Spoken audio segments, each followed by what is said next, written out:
तो तालिबान ने कहा था उचित समय पर आवश्यक प्रतिक्रिया दी जाएगी और प्रतिक्रिया दे दी गई, ड्रोन अटैक हो गया है। लेकिन शहबाज शरीफ के एक बहुत अच्छे दोस्त डोनाल्ड ट्रंप के व्हाइट हाउस के पास एक अटैक हो गया है। तस्वीर मैं आपको दिखाऊंगा। ये जो तस्वीर आप देख रहे हैं, ये डोनाल्ड ट्रंप से जब शहबाज और मुनीर मिले थे उस वक्त की तस्वीर है।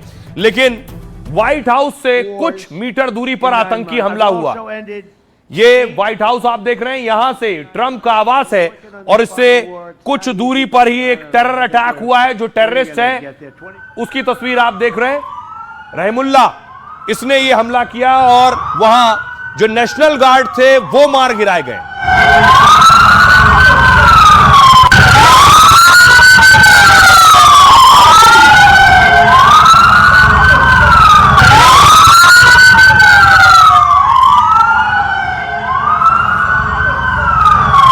उसके बाद देखिए जरा, ट्रंप के घर के पास जिसने हमला किया उसे गिरफ्तार कर लिया गया है। गोलियां चली हैं और क्रॉस फायर में उसके बाद देखिए वो शख्स गिर गया स्ट्रेचर पर, एंबुलेंस बुलाई गई और उसे अस्पताल ले जाया गया, जिंदा है।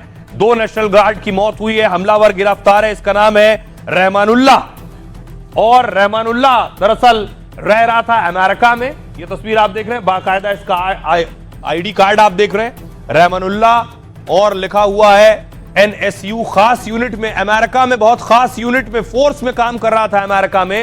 अफगानिस्तान से इसका ताल्लुक है और इसने ही आतंकी अटैक किया। ट्रंप खुद कह रहे हैं ये एक टेरर अटैक था। क्या हुआ मैं आपको बताऊं। दरअसल व्हाइट हाउस के पास नेशनल गार्ड्स के 2 जवानों को गोली मारी गई। अमेरिकी राष्ट्रपति डोनाल्ड ट्रंप ने इस गोलीबारी को आतंकी हमला बताया है। हमले में शामिल संदिग्ध की पहचान रहमानुल्लाह लाकनवाल के तौर पर हुई है। हमलावर 29 साल का है और अफगान शरणार्थी है।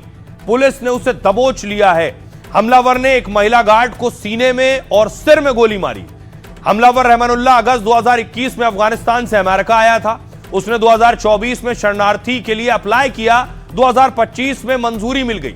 बहुत से शरणार्थी अमेरिका जाते हैं, अप्लाई करते हैं, वो शरणार्थी हैं, अफगानिस्तान में सताए हुए हैं, यहां रहने की जगह मिले, उन्हें जगह मिल गई और उसने गोली मार दी। अमेरिका आने से पहले 10 साल तक अफगान सेना में काम कर चुका था। इस दौरान अमेरिकी स्पेशल फोर्सेस के साथ मिलकर ऑपरेशन भी इसने किए। हमलावर रहमानुल्लाह कुछ समय कंधार के एक बेस पर भी तैनात रहा था। हमले के बाद अमेरिका ने अफगान नागरिकों की इमिग्रेशन रोक दी है। ट्रंप ने कहा है इसमें जो भी शामिल है उसकी कीमत चुकानी पड़ेगी। नेशनल गार्ड अमेरिकी सशस्त्र बल रिजर्व का हिस्सा है, जिसकी 2 ब्रांच है। नेशनल गार्ड को आपदा राहत पहुंचाने के लिए तैनात किया जाता है और इसी के साथ आंतरिक सुरक्षा के लिए भी ये नेशनल गार्ड की तैनाती होती है। आमतौर पर राष्ट्रपति कुछ खास हालातों में ही इनकी तैनाती करते हैं। वॉशिंगटन डीसी में इसी साल अगस्त से नेशनल गार्ड की तैनाती हो रही है और नेशनल गार्ड की तैनाती के लिए ट्रंप ने एग्जीक्यूटिव ऑर्डर बाकायदा जारी किया था। अब आपको सुनवाता हूं, सुनिए जरा डोनाल्ड ट्रंप क्या कह रहे हैं और FBI के डायरेक्टर क्या कह रहे हैं। हमें ऐसे हमलों को बर्दाश्त नहीं करेंगे जो ऐसे लोगों द्वारा किए जा रहे हैं, जिन्हें हमारे देश में होना ही नहीं चाहिए। अब हमें बाइडेन के शासनकाल में अफगानिस्तान से आए हर एक विदेशी की फिर से जांच करनी होगी और ऐसे किसी भी विदेशी को निकालने के लिए सभी जरूरी कदम उठाने होंगे जो यहाँ का नहीं है या हमारे देश को कोई फायदा नहीं पहुँचाता। अगर वो हमारे देश से प्यार नहीं कर सकते तो हम उन्हें नहीं चाहते। अमेरिका आतंकवाद के आगे कभी नहीं झुकेगा।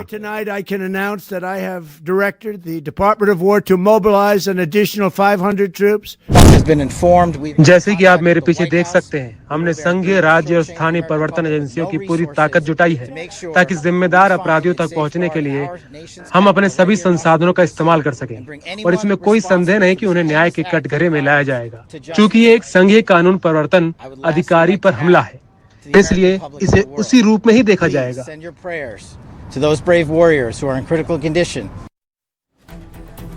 और आइए खबरों में आगे बढ़ते हैं।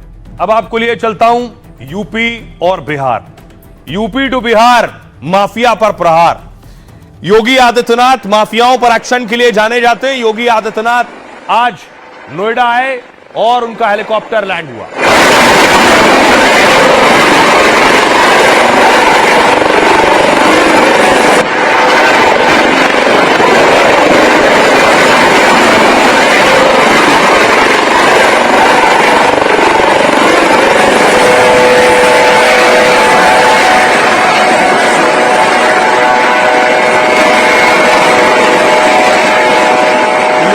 आदित्यनाथ आज नोएडा में थे और दूसरी तरफ बिहार में सम्राट चौधरी के मॉडल की तुलना योगी मॉडल के साथ हो रही है और सम्राट चौधरी आज दिल्ली में थे। तस्वीर आप देख रहे हैं, गृह मंत्री अमित शाह से मिले सम्राट चौधरी दिल्ली में थे। और दूसरी तरफ बिहार में देखिए क्या हो गया। कल सम्राट चौधरी के एक्शन की बात हो रही थी, आज बिहार में एक लूट हो गई। बिहार के सीवान में 30 लाख रुपए की लूट हुई दिन दहाड़े गोलियों की गूंज के दरमियान।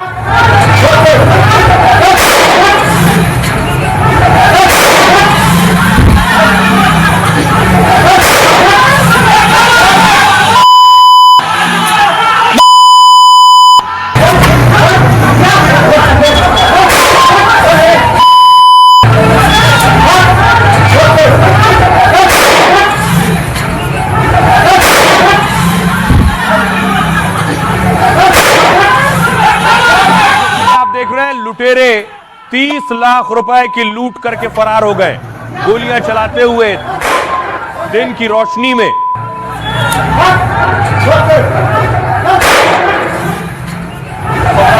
के लिए बिहार का कानून व्यवस्था संभालना एक बड़ी चुनौती है, इसीलिए कहा जा रहा है सम्राट चौधरी बिहार में भी योगी मॉडल अपनाएंगे।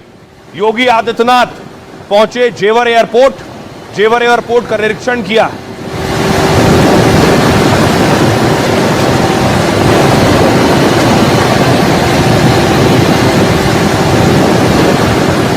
देखिए जरा, इस पर योगी की पुलिस ने एक्शन ले लिया है। बेटे पर पहली एफआईआर भी हो गई है अतीक के। डॉन अतीक अहमद के छोटे बेटे पर शिकंजा कस गया है। प्रयागराज में अतीक के बेटे अबान पर पहला केस दर्ज हुआ। अतीक के बेटे पर यह केस भड़काऊ रील को लेकर दर्ज हुआ है। शादी समारोह की तस्वीर आप देख रहे हैं। अबान का यह वीडियो वायरल है। यहां से वीडियो में अतीक का बेटा दबंग अंदाज में नजर आ रहा है। अबान पहले लग्जरी गाड़ियों के काफिले के साथ दिखता है, फिर डिनर कर रहा है। बैकग्राउंड में धमकी भरे डायलॉग चल रहे हैं। अतीक के बेटे की रील में कई भड़काऊ और आपत्तिजनक डायलॉग हैं, जैसे सामने वाले को हमसे क्या मिलेगा ये उसकी औकात बताएगी, हम दिल भी रखते हैं और असलहा भी रखते हैं, हम की तरह पीछे से वार नहीं करते। इसमें भी आपत्तिजनक शब्द है। तूफान और जब भी आते हैं मां कसम डैश जाते हैं। आरोप है कि रील के जरिए अतीक का बेटा दबंगई दिखाने की कोशिश कर रहा है। धमकी वाले वीडियो डालकर दहशत फैलाने की कोशिश है। बीएनएस की धारा 353 के तहत अबान और उसके साथियों पर एफआईआर दर्ज हुई है। यह धारा माहौल बिगाड़ने और उपद्रव फैलाने वालों बयानों से संबंधित है। इसमें 3 साल तक की जेल और जुर्माने का प्रावधान है। मतलब अतीक के छोटे बेटे को भी जेल जाना पड़ सकता है। अतीक का 5वां बेटा अबान उमेश पाल हत्याकांड के समय आपको याद होगा 2 बच्चों को बाल गृह ले जाया गया था। 200 दिन तक बाल गृह में रहे थे। बालिग होने के बाद अबान प्रयागराज में अपनी बुआ के पास रहता है। नामी गैंगस्टर के बेटे को पुलिस की सुरक्षा मिली हुई है, फिर वो कैसे लग्जरी गाड़ियों के काफिले में घूम रहा है, सवाल यह है। और धमकी भरे डायलॉग वाली उसकी रील बनाई किसने? क्या अतीक के बेटे के कहने पर रील बनी? पुलिस इसकी भी जांच कर रही है। आइए आपको सुनवाता हूं, सुनिए जरा वकील क्या कह रहे हैं इस पर। सेक्शन 53 है वो ज्यादा सीरियस ऑफेंसेस को कवर करता है, कि जैसे कि किसी के ऊपर हमला, और खासकर अगर किसी सरकारी मुलाजिम पे अगर कोई भी जानलेवा हमला होता है, प्रयास होता है, तो इसमें सख्त प्रावधान है। और पुलिस को बिना किसी वारंट के अधिकार है कि वो एक्यूज्ड को अरेस्ट कर सकता है। अब ये पहली बार ऐसा नहीं है। अतीक के बेटे जो हैं ज्यादातर जेल में, 2 बाहर थे, उनमें भी एक पर एफआईआर हो गई है। पिछले दिनों मैंने आपको तस्वीर दिखाई थी अतीक के। ये जो अबान की तस्वीर आप देख रहे हैं, जिसके बारे में अभी आपको बताया, ये अपने भाई अली से मिलने जब जेल गया था, ये वो तस्वीर है। चेहरा छिपाकर वो निकलता हुआ दिखाई दे रहा है। अली से मिलने के लिए जब वो जेल पहुंचा था। अली का भी एक वीडियो आया था सामने पिछले दिनों, जब उसकी जेल शिफ्ट की गई।